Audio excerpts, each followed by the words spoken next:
Hello friends, welcome to Geetha channel. இன்னைக்கு நம்ம வீடியோல வந்து பாத்தீங்கன்னா கத்திரிக்காய் பஜ்ஜி தாங்க செய்ய போறோம். அதாவது கத்திரிக்காய் கடayal. இது ரொம்பவே வந்து ஈஸியான and டேஸ்டியான ரெசிபி. வாங்க இது எப்படி பண்ணலாம்ன்றத பார்க்கலாம். அதுக்கு நான் ஃபர்ஸ்ட் ஒரு குக்கர் எடுத்துர்க்கேன். குக்கர்ல ஒரு பெரிய சைஸ் வெங்காயத்தை கட் பண்ணி வச்சிருக்கேன். அதையும் சேர்த்துக்கிறேன். அது கூட ஒரு மீடியம் சைஸ் தக்காளி, 5 ல இருந்து 6 வந்து பூண்டு பல் ஆட் பண்ணிக்கிறேன். 2 பச்சை மிளகாய். இது கூட நான் 1/2 கிலோ அளவுக்கு கத்திரிக்காய் வந்து கட் பண்ணி தண்ணியில போட்டு வச்சிருக்கேன். சோ அதையும் இது கூட வந்து இப்போ ஆட் பண்றேன்.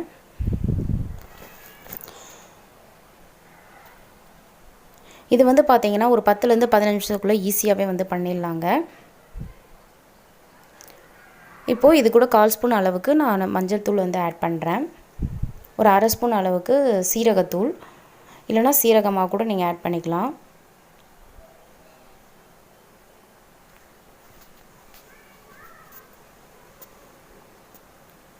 இப்போ தேவைக்கேற்ப உப்பு. உங்களுக்கு காரம் கொஞ்சம் அதிகமாக தேவைப்பட்டதுன்னா பச்சை மிளகாவே இன்னும் 2 கூட சேர்த்துக்கலாம். அப்படி இல்லனா நான் வந்து மிளகாய் தூள் ஆட் பண்றேன். சோ மிளகாய் தூள் ஆப்ஷனல். நீங்க இது இருந்தா ஆட் பண்ணலாம். அப்படி இல்லனா பச்சை மிளகாவே இன்னும் 2 சேர்த்துக்கலாம். இப்போ தேவையான அளவுக்கு தண்ணி ஆட் பண்ணிட்டு குக்கரை வந்து மூடிடலாம். பாருங்க. இப்போ வந்து 3 ல இருந்து 4 விசில் வந்து வரட்டும். கரெக்ட்டா வந்திருந்துச்சு கத்திரிக்காய். இப்போ பிரஷர் எல்லாம் இறங்கிடுச்சு. பாருங்க இவ்ளோ சூப்பரா வெந்திருந்தது கத்திரிக்காய்.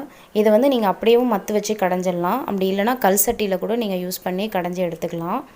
நான் அப்படியே தான் வந்து மத்து வச்சு வந்து கடைஞ்சி எடுத்துக்கிறேன். இது வந்து பாத்தீங்கன்னா இட்லி, தோசை, சாதத்துக்கு ரொம்பவே சூப்பரா இருக்கும். பாருங்க இது நல்லா வந்து கடைஞ்சாச்சு. இப்போ நான் ஒரு சின்ன நெல்லிக்காய் அளவுக்கு வந்து புளியை வந்து கரைச்சி வச்சிருக்கேன். சோ அத வந்து இப்ப ஆட் பண்ணிக்கிறேன். ரொம்ப அதிகமா ஆட் பண்ண கூடாது. கொஞ்சமா தாங்க புளி தண்ணி ஆட் பண்ணனும். இப்போ இது எல்லாத்தையும் நல்லா வந்து கலந்து விட்டுக்கலாம். இந்த ஸ்டேஜ்ல உப்பு உங்களுக்கு தேவைப்பட்டதுனா ஆட் பண்ணிக்கோங்க. எனக்கு கரெக்ட்டா தான் இருந்துச்சு. இப்போ இதுக்கு தாளிப்பு கொடுத்துடலாம். அதுக்கு ஒரு 2 டேபிள் ஸ்பூன் அளவுக்கு ஆயில் வந்து ஆட் பண்ணிருக்கேன். ஆயில் ஹீட் ஆனதும் ஒரு 1/2 ஸ்பூன் அளவு கடுகு. கடுகு பொரிஞ்சதும் 2 வரமிளகாவை கிள்ளி இதல வந்து சேர்த்துக்கிறேன்.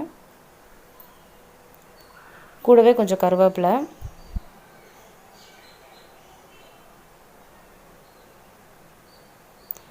ஒரு 1/2 ஸ்பூன் அளவுக்கு சோம்பு. சோம்பு சேர்த்தீங்கன்னா கொஞ்சம் நல்ல வாசனையா இருக்கும். அதுக்காக தான். கொஞ்சமா பெருங்காயம். அவ்வளவுதான். இப்போ இத நம்ம வந்து கத்திரிக்காவை இதல வந்து சேர்த்தறலாம்.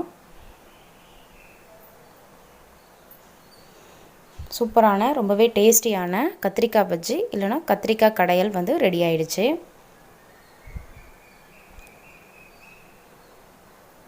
இப்போ ஒரு நிமிஷம் கிட்ட நீங்க வந்து அடுப்புலயே வச்சிருந்து அதுக்கு அப்புறம் ஃப்ளேமை ஆஃப் பண்ணிடலாம்.